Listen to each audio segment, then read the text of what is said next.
Bonjour à toutes et à tous, bienvenue dans l'Instant T. Et aujourd'hui, on improvise. Alors rassurez-vous, on n'improvise pas dans l'Instant T qui est toujours écrit et préparé à l'avance, mais on va découvrir l'improvisation avec le 12e festival d'improvisation organisé par la Libido, la Ligue d'improvisation de Brest. Un festival cette année très francophone, comme nous l'expliquera Rosemonde de la Libido, la Ligue d'improvisation de Brest, qui organise l'événement. Mais avant, l'impro, l'actu, avec un grand T, comme dans l'Instant T.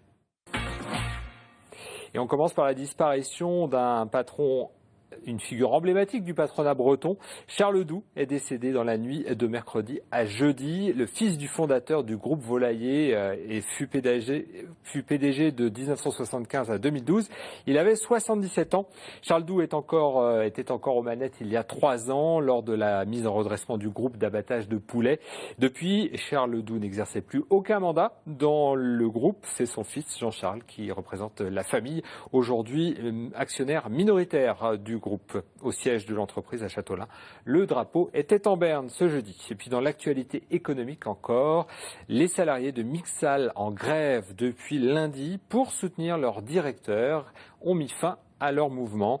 Les employés de l'entreprise de menuiserie installée à Rédéné, à côté de Quimperlé, protestaient contre le limogeage de leur directeur par le fonds d'investissement propriétaire de l'entreprise.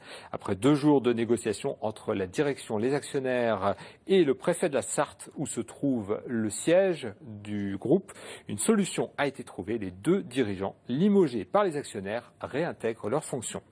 Que deviennent les anciennes salariées de Tilly Sapco à Guerlesquin depuis 1 mois? Une cellule de reclassement les accompagne vers de nouveaux projets professionnels. Combien de salariés sont concernés et quel accompagnement leur est réservé? Sophie Lecroisier a rencontré ses ex-salariés sur place. Au Café de l'Amitié qui se tient tous les jeudis à Guerlesquin, les participants sont de moins en moins nombreux. Les 122 anciens salariés de Tilly Sapco, licenciés de l'entreprise depuis le mois de décembre, se tournent à présent vers l'avenir. Cela fait 1 mois qu'ils sont accompagnés par une cellule de reclassement. 8 agents sont mandatés par l'État pour les accompagner dans leurs projets professionnels. Malheureusement, on a l'expérience de GAD, et donc il faut que l'on puisse, partant de ce qu'on a pu vivre là-bas, essayer encore d'être plus performant. Donc l'objectif, c'est vraiment, effectivement, d'avoir cette interface entre quelqu'un qui cherche du travail et puis un employeur qui cherche aussi des salariés. On ne peut pas se satisfaire de dire, ben voilà, on a une liste d'emplois, vous n'avez qu'à y répondre. C'est pas ça du tout. C'est-à-dire que on a des gens qui ont une histoire industrielle, qui ont des compétences et qui sont sécurisés dans ces compétences-là. Si on doit travailler à une réorientation, ça suppose qu'il y ait une phase de transition, qu'il y ait de l'accompagnement, qu'il y ait des propositions de formation. L'argent public est quand même mobilisé massivement. Seulement depuis leur licenciement, la centaine d'ex-salariés a dû faire face à des lenteurs administratives. Une situation qui les a tout simplement bloqués dans leur recherche d'emploi. Nous ne sommes pas encore reconnus à Pôle emploi. Ça commence à se mettre en place. Mais jusque-là, on n'avait rien. Donc c'était très difficile parce que ça a tout retardé. Il y a eu beaucoup de retard dans les indemnités qu'on n'a toujours pas eu et qu'on n'aura pas tant qu'on ne sera pas enregistré à Pôle emploi. Autre dossier à mener rapidement par la cellule de reclassement, aider certains anciens salariés à régulariser leur situation financière. On a cumulé quand même chez nous depuis plus d'1 an et demi du chômage partiel. Donc chez certaines personnes, c'est plus de 4 000 € sur l'année. Sur des petits salaires, ça représente quand même une coupe dans le budget assez conséquente. Et quand on a des problèmes à la maison, quand on est à découvert, il est évident qu'on n'a pas le même esprit pour aller chercher du travail. Donc tout ça, il faut que ce soit réglé avant. Et pour les 202 salariés repris par Tilly Sapco Bretagne, la transition ne se fait pas sans mal. Pour limiter le chômage technique vécu depuis octobre 2014, ils se répartissent le travail. Tous attendent patiemment la reprise le 9 mars prochain de l'abattage de poulets. Et la reprise de l'abattage va se faire au rythme de 50 000 poulets par jour. Avant la liquidation judiciaire de l'entreprise, Tilly Sapco abattait 230 000 poulets par jour. Les journées des sciences navales ont lieu tous les ans à l'école navale de Lanvéoc. Et cette année, les futurs officiers de marine découvraient les derniers systèmes de navigation à la fois militaire et scientifique. Ces jeunes devront utiliser des outils à la pointe de l'innovation. Christophe Boucher a assisté à la présentation de ces systèmes et de ces nouveautés en matière de défense. Il demande d'atteindre un cap supplémentaire. Vous voyez, le navire va continuer, lui, sa mission par rapport à ce supplément. J'ai repris la main, en fait, sur l'automatique. Changer le cap d'une frégate multimission en touchant un écran tactile du bout des doigts est aujourd'hui une réalité. Les élèves officiers de l'école navale découvrent certes un simulateur, mais un prototype qui préfigure les systèmes de conduite des navires de la Marine nationale. On va utiliser à la fois les capacités type drone, d'accord, pour pouvoir améliorer la perception et l'identification du contexte de la sphère visuelle. Et puis on va apporter, grâce à la réalité augmentée, toute une série d'informations aussi bien de pistes, donc de bateaux, mais également de l'environnement entourant le navire. Ça permet quoi? Ça permet d'aider à la décision et ça permet surtout aux opérateurs de savoir ce qu'ils font en fait et donc de les sécuriser. Pour les élèves officiers âgés d'une vingtaine d'années, ces innovations au service de la conduite et de l'exploitation des navires semblent naturelles. Notre génération est une génération, on dirait, connectée, et donc nous avons déjà l'habitude de ce genre de technologie avec tout ce qui est tablettes, smartphones, etc. Donc je pense que pour nous, ça ne sera pas un problème à nous adapter à ce genre d'outils.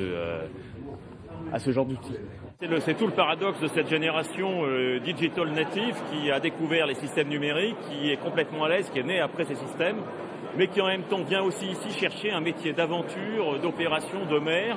Et il ne faut pas que ces systèmes les décalent complètement de cette vision du réel, de leur métier de marin. Au contraire, ils doivent les aider. C'est une interface entre le monde réel et le monde virtuel, mais il faut faire attention à rester dans ce monde réel et à faire preuve de recul et d'esprit critique. Et c'est en cela qu'il faut apprendre à connaître ces limites-là par l'apprentissage scientifique. La passerelle du futur est développée par DCNS. L'enjeu est stratégique pour la défense et la force de dissuasion de l'armée française, mais il est aussi économique. C'est que dans la balance commerciale déficitaire, comme chacun le sait, eh bien, le transport maritime, l'économie maritime est excédentaire et apporte à la France un mieux économique.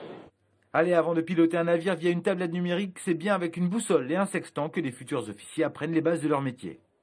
Allez, après la science et la défense, on passe à l'impro. Ce vendredi débute le 12e festival d'impro de la libido. Rosemonde, bonjour. Bonjour. Alors la libido, rien de sexuel, c'est la Ligue d'improvisation de Brest et de l'île d'Ouessant. Qu'est-ce que c'est que l'impro entre théâtre, jeu et cirque, un peu les trois à la fois?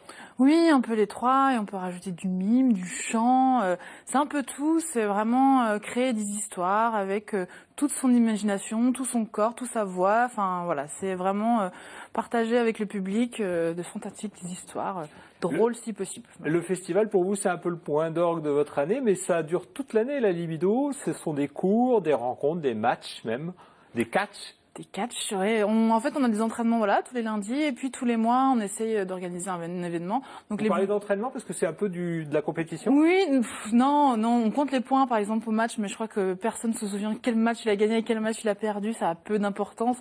C'est juste pour, c'est plus pour le public qu'on suit le score. Mais voilà, et tous les mois, on propose un spectacle, soit sous la mairie de Brest, soit au Macorlan, soit dans des villes un peu en dehors de Brest, que ce soit à l'Esnevin, à Ouessant, voilà. Et c'est même réservé aux ados depuis 2012, puisque la Libido a lancé Lib Ado pour les 14-17 ans. C'est ça, c'est la Lib Ado. Donc on commencera la 3e année l'année prochaine. Donc c'est nos petits jeunes qui vont faire un spectacle cette année, le 25 février. Donc on est très contents parce que c'est nos jeunes pousses et ils proposent d'autres choses. Ils n'ont pas forcément les mêmes codes que nous, parce qu'ils sont plus jeunes. Et donc c'est super de les voir jouer. Cette année, le festival c'est francophone. Avec des Suisses, des Luxembourgeois et des Belges. Est-ce qu'on pratique l'improvisation de la même manière dans ces pays francophones qu'en France? Alors on a plus ou moins tous les mêmes codes parce que l'improvisation ça vient d'abord du Québec et puis après ça a été exporté un peu partout en Europe. Après nous par exemple on a des contraintes d'accent belge, peut-être que les Belges ont des contraintes d'accent français, je ne sais pas, mais on va découvrir ça le dernier week-end du festival en tout cas. Oui. Comment ça se fait que des Belges, des Luxembourgeois, des Suisses viennent jusqu'à Brest pour un festival d'improvisation? Mais c'est ça l'impro, quoi. C'est vraiment la rencontre, quoi. Nous, pareil à la Libido, on va faire des matchs à Lyon, à Strasbourg et parfois aussi à l'étranger. Et c'est un plaisir justement de recevoir des gens qui viennent de loin et on Donc c'est s'amuser ensemble, quoi. Donc c'est super de pouvoir s'amuser avec des gens qui viennent d'un autre pays, voilà, et profiter de ces pays-là qui sont pas si loin de nous finalement pour improviser ensemble. Alors dans ce festival d'improvisation, il y a plusieurs rendez-vous. Donc ça démarre dès ce vendredi à Sarnant. Petite présentation de cette soirée peut-être. Alors c'est une soirée un peu spéciale parce que ça se passe oui. Non. Alors là le cadre c'est le cinéma. Voilà, c'est au cinéma Saint-Renan et l'idée c'est de mélanger vidéo et improvisation. Donc avec des doublages de films, avec ça peut être des vidéos qui vont commencer une improvisation ou qui vont la finir. Voilà, c'est vraiment l'idée de mélanger ces deux genres et le cinéma de Saint-Renan paraissait assez adéquat pour ce concept. Voilà, 2 semaines de festival. On va pas détailler toute la programmation, juste le point d'orgue, ce sera les 27 et 28 pour la clôture de ce festival, sous la mairie de Brest, Improlanta. Voilà. Alors qu'est-ce que c'est? Il y a des jaunes, il y a des rouges, il y a des rouges. Exactement, il y aura des équipes. Alors, on sera bleu et rouge, je crois. On va un peu changer. Il y aura une équipe bleue, une équipe rouge, de 8 joueurs chacun, qui vont se rencontrer sur les mêmes principes que Koh-Lanta. C'est-à-dire, voilà, sur une île déserte. On va essayer de reproduire une île déserte sur la mairie. Et puis après, il y aura des épreuves de confort, il y aura des épreuves d'élimination, voilà, pour avoir des bouteilles d'eau, pour avoir des chaises pour s'asseoir, enfin un peu tout ça. Et puis à la fin, il restera qu'un gagnant. Donc voilà, donc même principe que Koh-Lanta, mais en jouant et en improvisant. Voilà, suspense entier. Merci beaucoup Rosemonde d'être venue nous présenter ce 12e festival de l'improvisation en Pays de Brest. On se retrouve pour notre part demain à partir de 19h30 pour un nouveau Instant T. Bonne soirée à vous et à demain.